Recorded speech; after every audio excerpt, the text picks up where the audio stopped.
Ito mga tropa, meron akong unit dito, CBR 150. Problema nito, dito, hindi siya umaandar.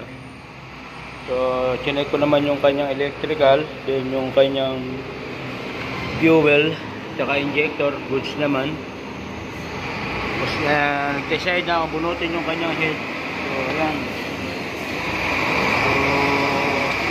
So, carbon na siya. Mapalikan niya carbon.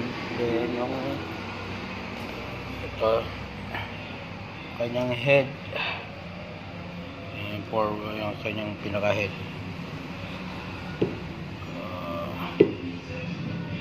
Gagawin ko, lagyan ko ng gasolina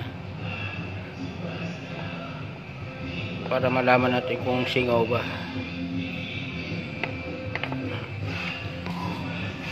So ayun, makita nyo siya, ayan, naglilik. So ibig sabihin po niyan, singaw yung kanyang bulb. Either na makapal na po yung kanyang carbon. Mutulo, ayan. Maagis siya.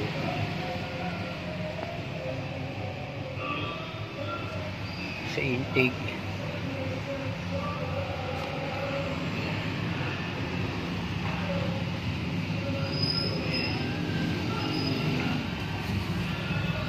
Lakas ang kanyang lig.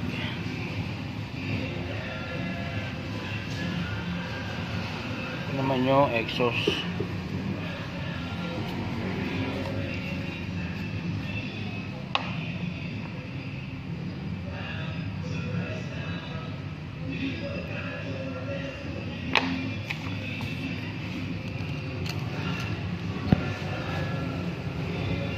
So ayan, singaw rin siya, naglilik din. So gagawin dito is iba-valve lapping or asintahin yung barbula. So update ko na lang ulit kayo mamaya mga tropa.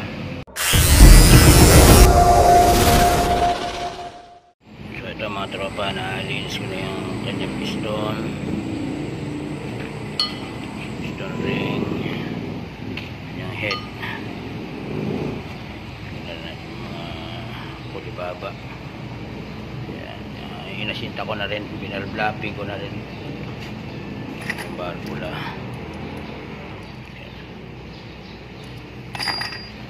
Black, okay pa naman, goods pa naman. So update ko na lang ulit kayo mamaya mga tropa. So ayan, nasalpa ko na mga tropa. So binaklas ko rito, gawa ng kadena nya tumalon, nalaglag. So ito yung kanyang shim tappet tsaka shim cap. So ayan, ganito ginagawa ko pagka nagbabaklas ako.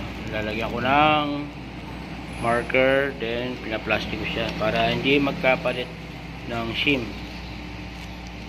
So pag nagkapalit yan ng shim, maaari tumukod yung kabila, malaki yung kabila, clearance. So ganito ginagawa ko. Pinaplastic ko siya, then ilalagyan ko siya ng tanda. Ayan, umandar na mga tropa. So ayan na siya, all goods na.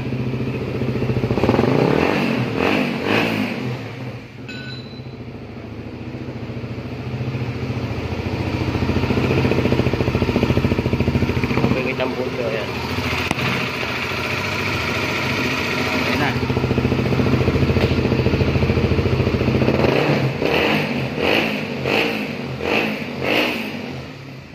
Okay. All goods na mga tropa. Wala naging problema niya, loss compression.